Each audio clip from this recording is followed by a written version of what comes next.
익숙한 절망 그리고 불편한 희망이라는 말이 있습니다. 이 단어를 두고 어느 한 사람은 다음과 같이 말을 합니다. 절망도 익숙해지면 몸의 일부가 되며 기다려도 오지 않는 희망인데 주위에서는 다음이라는 단어를 사용하여 고문을 가한다. 희망 고문을 당하느니 차라리 평안한 절망을 택하는 편이 나을지 모른다라고 말합니다. 그러나 또 같은 익숙한 절망, 불편한 희망이라는 같은 단어를 두고 또 다른 사람은 이렇게 말을 합니다. 기다려도 오지 않는 희망이라면 기다리기만 하지 말고 우리가 직접 오게 할 수 있지는 않을까? 육신의 눈으로 바라보는 세상은 절망이 몸의 일부이다라는 말이 공감이 갈 정도로 악재가 끊임없이 일어나는 모습들을 우리는 보게 됩니다. 하지만 지식인들은 곧 이어질 희망에 대해서 이야기를 하고 또한 그 희망을 듣는 사람에 따라 고민이 되는 경우도 있습니다. 하지만 기다려도 오지 않는 희망이라면 우리가 직접 오게 할 수 있지 않을까 하는 질문에 대해서 본문의 한나라는 여인이 그에 대한 해답을 우리에게 제시해 주고 있습니다. 사무엘상 1장 2절을 보면 엘가나의 두 아내의 이름이 소개되어지고 있습니다. 다 함께 사무엘상 1장 2절의 말씀을 읽습니다. 시작. 그에게 두 아내가 있었으니 한 사람의 이름은 한나요 한 사람의 이름은 분인나라. 분인나에게는 자식이 있고 한나에게는 자식이 없었더라. 아멘. 엘가나의 두 아내 한나와 분인나 사이에 아이의 있고 없음이 갈등의 원인이 되어짐을 성경은 밝히고 있습니다. 그리고 6절에서 이 두 여인의 관계를 성경은 다음과 같이 말씀하고 있습니다. 이어서 사무엘상 1장 6절의 말씀을 함께 읽습니다. 시작. 여호와께서 그에게 임신하지 못하게 하심으로 그의 적수인 분인나가 그를 심히 격분하게 하여 괴롭게 하더라. 한나는 아이도 없을 뿐더러 첩인 분인나는 한나의 적수로 괴롭힘을 당하는 상황을 성경은 증거하고 있습니다. 특히나 6절에서 하나님께서 한나에게 임신을 하지 못하도록 하셨다라는 구절은 그녀가 공동체 내에서도 아이를 가지 못하는 것에 대하여 사람들의 입에 오르고 내리는 상황이었음을 우리는 짐작할 수 있게 된다라는 것이죠. 한나의 괴로움은 이것이 끝이 아닙니다. 매년 제사 때만 되면 남편 엘가나의 행동 때문에 더욱더 큰 괴로움을 당해야 했습니다. 사무엘상 1장 4절에서 5절의 말씀을 보면 엘가나가 제사를 드리는 날에는 제물의 분깃을 그의 아내 분인나와 그의 모든 자녀에게 주고 한나에게는 갑절을 주니 이는 그를 사랑함이라. 그러나 여호와께서 그에게 임신하지 못하게 하시니 엘가나는 제사를 드리는 날 제물로 드린 고기를 나눌 때 분인나와 그의 자녀에게 자녀가 받은 그 고기의 2배를 한나에게 주었습니다.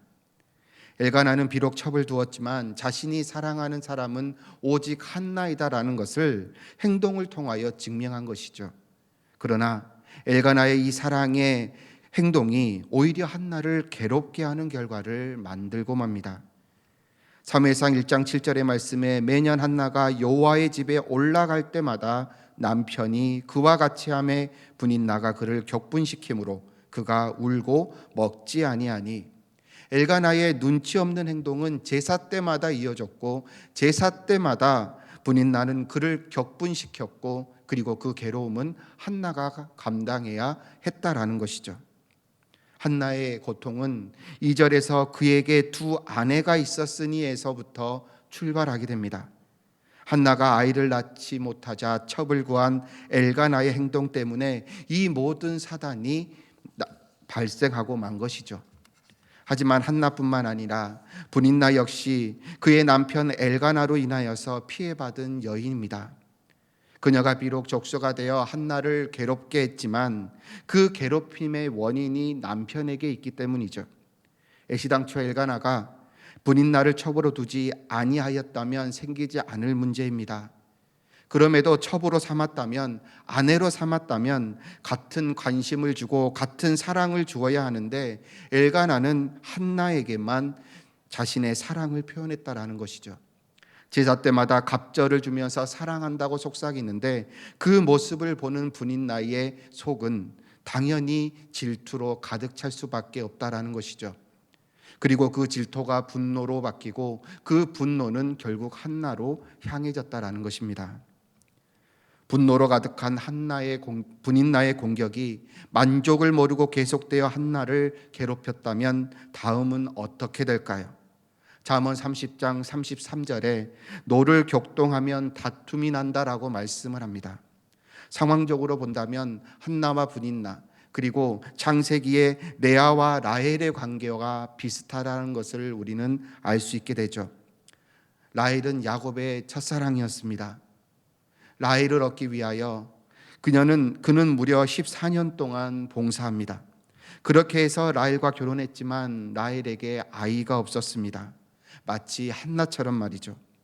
반면에 레아는 분인나와 같이 아이가 있었지만 남편의 사랑은 받지 못했습니다. 한나와 분인나 그리고 라헬과 레아의 상황이 여러 가지가 닮아 있다라는 것을 우리는 발견할 수 있게 되죠. 그러나 노를 격동할 때 그 반응에서 우리는 차이점을 발견할 수 있게 됩니다.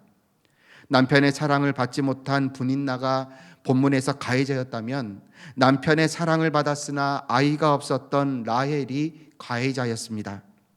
레아는 고통받는 쪽이었죠. 그리고 라헬은 노를 레아에게 격동합니다. 그리고 라헬과 레아 사이에 다툼이 일어나고 그 다툼이 이제 야곱과의 다툼으로 이어지고 말았던 것입니다. 레아를 시기하며 자신도 자식을 낳게 해달라고 소리치는 라헬을 향하여 내가 하나님을 대신할 수 없다라고 소리치는 야곱의 모습을 우리는 성경을 통해서 보게 된다라는 것입니다. 이러한 모습은 절대 정상적인 가정의 모습이 아닙니다. 남자와 여자 둘이 한 몸을 이루어 가정을 이루는 것이 하나님의 창조의 질서입니다. 하지만 이 창조의 질서가 깨지고 난 그 가정의 모습을 적나라하게 보여주는 것이 오늘 본문의 엘가나의 가정이요 창세기의 야곱의 가정인 것입니다. 노를 격동하면 반드시 다툼이 일어나기 마련입니다. 하지만 한나는 라헬의 입장에도 불구하고 분인나를 괴롭게 하지 않았으며 오히려 질투의 대상이 되고 맙니다. 또한 엘가나에게 그 노를 격동할 만한도 한데 한나는 철없는 엘가나의 행동에 가슴 아파하며 눈물만 흘릴 뿐이었던 것이죠. 그녀는 비록 너무 고통스럽고 억울한 나머지 눈물이 흐르는 것을 막을 수 없고 심지어 음식마저 넘길 수 없을 정도로 괴롭지만 그녀는 악을 악으로 갚지 않았고 세상의 방법을 쫓아 분주하지 않았습니다. 다만 그녀는 하나님 앞에 무릎을 꿇었다라는 것이죠. 술에 취한 여인처럼 몸부림치며 기도하는 그녀의 입술에 놀라운 고백이 튀어나옵니다. 주의 여종에게 아들을 주시면 내가 그의 평생의 그를 여호와께 드리고 삭도를 그의 머리에 대지 아니하겠나이다. 아직 주시지도 않는 아이, 약속되어지지도 않는 아이를 하나님께 드리겠다라고 서원하고 있습니다. 지금까지 한나의 괴로움은 아이가 없었기 때문에 생긴 것입니다. 그런데 그 아이를 하나님께 드린다고 고백하는 그녀의 모습을 통해 그녀가 괴롭히면 그냥 눈물만 흘리는 절망에 익숙한 몸의 한 부분인 그런 약한 여인이 아니었음을 우리는 알게 된다는 것이죠. 그녀는 다니엘과 같이 마음이 민첩한 여인이었습니다.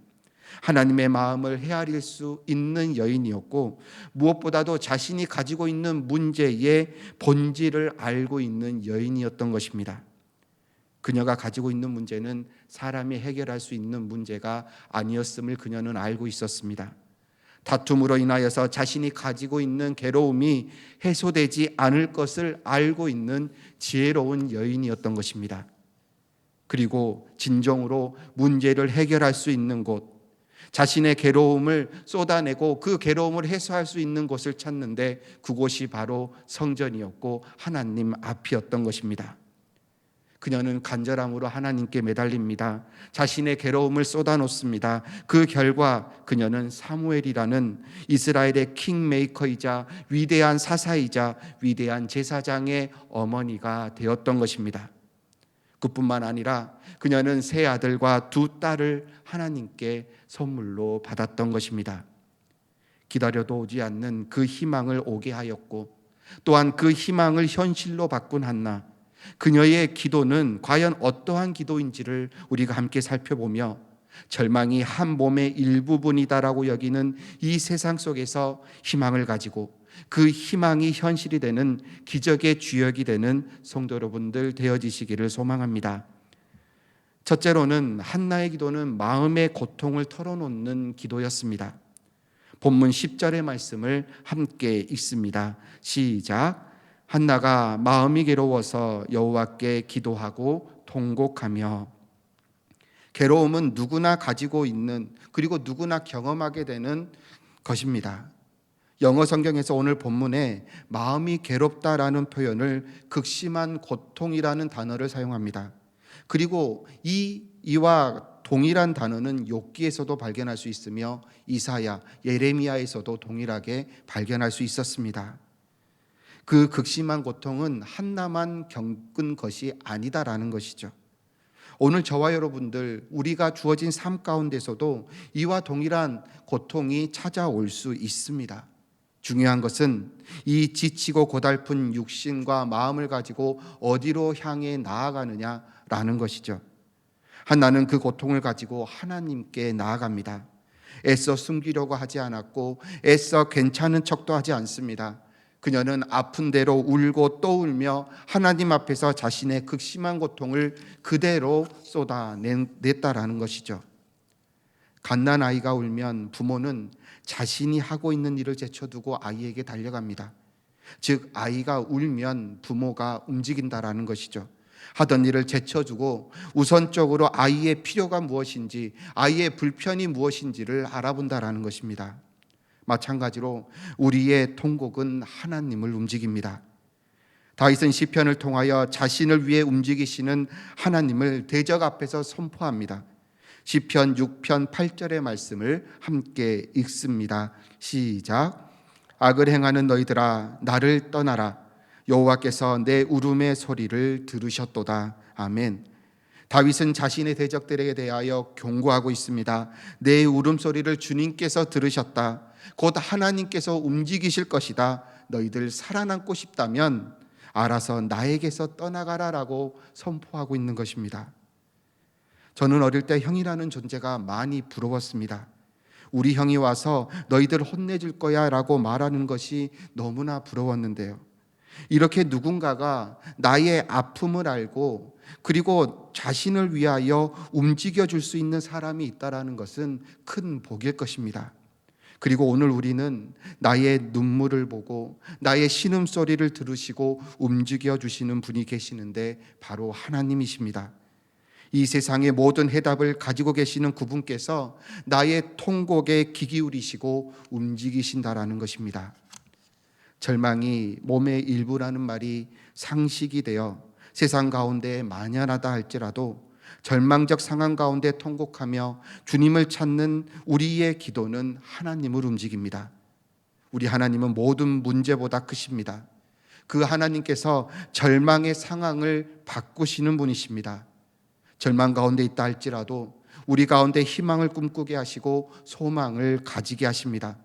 그리고 그 희망과 소망은 현실이 되는 기적을 이루시는 우리 하나님이십니다.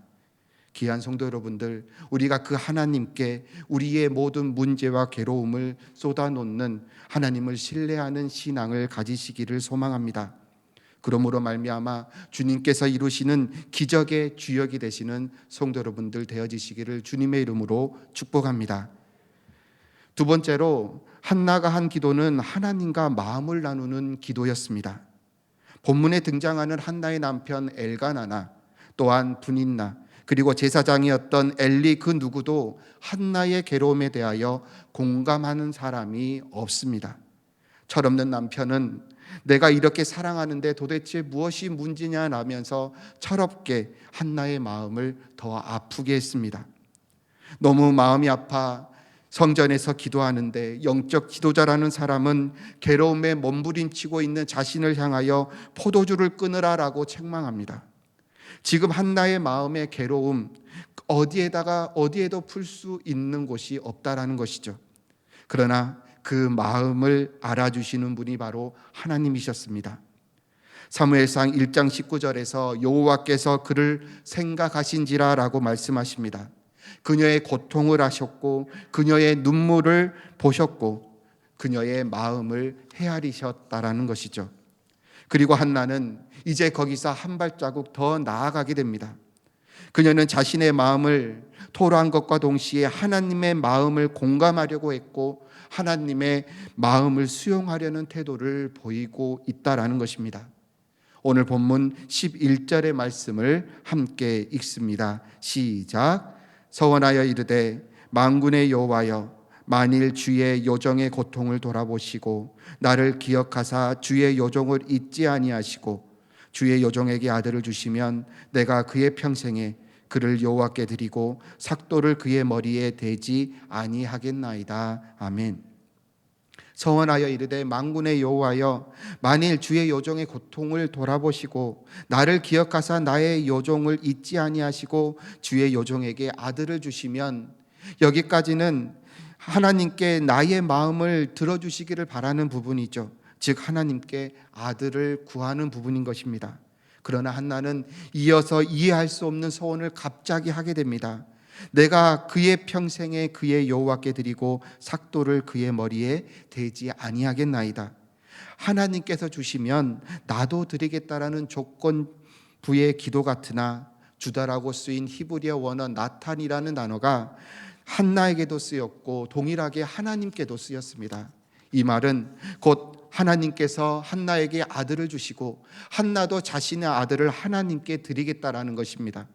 즉 아무도 알지 못하고 알아주지 못하는 자신의 마음의 깊은 곳, 그 아픔을 하나님께서 헤아려 주셨고 동일하게 나도 이 시대를 향한 하나님의 아픔과 그 상한 마음에 공감하게 되었다라는 사실입니다. 한나가 살던 시대는 말로 설명할 수 없는 영적, 도덕적 타락이 극에 달해 있을 때입니다. 사사기 저자가 한결같이 고발하고 있는 것은 왕이 없었기에 그들의 옳은 소견대로 행하였다라는 것입니다. 왕이신 하나님을 거부하고 자신이 왕이 되어서 자기 행동에 대하여 선으로 여기고 죄를 서스름 없이 지으며 살아갔던 시대가 사사 시대였다라는 것이죠. 오늘 엘가나를 보시기 바랍니다. 엘가나의 이름의 뜻은 하나님께서 소유하셨다라는 뜻입니다. 이름에도 알 수 있듯이 그는 믿음의 가문의 출신이었습니다. 그는 매년 실로에 올라가 하나님께 제사를 드리는 그러한 신앙인이었습니다. 그럼에도 불구하고 아들을 낳지 못하는 한나를 대신해 분인날을 첩으로 두는 것이 지극히 자연스러운 행위였음을 우리는 알 수 있게 된다라는 것이죠. 오죽했으면 사무엘 앞에서 하나님은 한탄하고 계십니다. 다 함께 사무엘상 8장 7절의 말씀을 함께 읽습니다. 시작. 여호와께서 사무엘에게 이르시되 백성이 내게 한 말을 들으라. 이는 그들이 너를 버림이 아니요 나를 버려 자기들의 왕이 되지 못하게 함이니라. 아멘. 여러분들 하나님의 상한 마음이 느껴지십니까? 왕으로서 이스라엘을 만나고자 했는데 정작 이스라엘은 하나님을 왕으로 섬기지 않습니다. 이스라엘은 하나님을 거부했다라는 것이죠. 이런 시대가 바로 한나가 살던 시대였습니다. 그 절망적인 시대를 바라보시는 하나님 아버지의 마음을 한나는 공감하게 되었다라는 사실입니다. 하나님께서는 나의 괴롭고 어지러운 마음에 대하여 공감하시는데 정작 우리는 하나님의 마음에 공감하는 마음을 가지고 살아가고 있습니까? 현재 타락하고 변질되며 진리가 거짓이 되고 거짓이 진실이 되어가는 이 제정신이 하는 세상을 보시고 하나님의 마음이 얼마나 아프실지 우리는 생각해 보신 적이 있냐라는 것입니다. 또한 세상과 구별되지 않는 교회의 모습을 보면서 하나님께서 얼마나 아파하실지에 대해서 우리는 생각해 보신 적이 있는지 돌아볼 수 있는 은혜가 있기를 바랍니다. 우리는 왜 하나님께서 침묵하시는지, 정말 하나님께서 내 기도를 듣고는 계시는지에 대해 관심을 가지고 있지는 않습니까? 우리가 하나님의 마음을, 하나님의 목소리를 들으려 하지 않는 것이 우리의 신앙의 문제는 아닙니까? 성도 여러분들, 만약에 우리가 죄를 짓는다고, 그리고 이 세상이 타락할 대로 타락한다고 해서 과연 하나님의 능력과 위엄과 존귀가 약해지겠습니까? 절대 그렇지 않습니다. 그럼에도 불구하고 왜 하나님께서는 우리의 죄에 대하여 가슴 아파하시며 타락한 세상을 두고 가슴 아파하실까요? 답은 하나밖에 없습니다. 바로 사랑인 것이죠. 인간을 향한, 나를 향한 사랑 때문에 나의 죄의 행동에 대하여 가슴 아파하시고 이 세상의 타락함에 가슴 아파하신다라는 것입니다. 한나로 하여금 아이를 통하여, 그리고 분인날을 통하여 그 마음을 아프게 하셔서 하나님의 마음을 헤아리게 하신 것, 바로 이 세상을 향한 하나님의 사랑을 알려주시기 위함이다라는 것입니다. 우리가 이제 일방적인 기도와 또한 일반적인 마음에서 벗어나 하나님의 마음을 헤아릴 수 있는, 그리고 그 하나님과 소통할 수 있는 신앙생활로 하나님께 영광 돌리는 성도 여러분들 되어지시기를 바랍니다. 받기만을 헤아리는 것이 아니라 이제 우리가 하나님의 마음을 헤아리고 이제 내가 먼저 헌신하며 내가 먼저 순종함으로써 주님의 마음에 우리의 행동을 통하여 주님의 마음을 드러내는 귀한 성도 여러분들 되어지시기를 바랍니다. 귀한 성도 여러분들, 어느 사람이든 문제없는 사람은 없습니다. 괴로움 없는 사람 또한 없죠. 차이가 있다면 그 고통을 가지고 어디로 나아가느냐가 다를 뿐입니다. 무에서 유를 창조하신 전능하신 하나님 앞에 고통과 절망은 문제가 되지 않습니다. 이런 전능하신 하나님께서 나의 신음소리를 들으시고, 그리고 나의 울음을 보시고 나의 눈물을 보시고 움직이시는 분이십니다. 그 하나님을 신뢰하며 나의 모든 문제와 괴로움을 하나님 앞에 쏟아 넣을 수 있는 성도 여러분들 되어지시기를 바랍니다. 또한 한나는 하나님의 마음을 헤아렸습니다. 다시 말하면 하나님과 소통했다라는 것이죠. 하나님은 일만 하시는 하나님으로 여겼던 우리의 모습을 이제 회개하는 성도 여러분들 되시기를 바랍니다. 그리고 이제 우리의 고통을 이해하시고 헤아리시는 하나님, 우리도 지금 이 시대를 보시며 한탄하시며 마음 아파하시는 그 하나님 마음에 공감하는 한나와 같은 마음이 민첩한 귀한 성도 여러분들 되어지시기를 주님의 이름으로 축복합니다. 이 시간 함께 기도하겠습니다.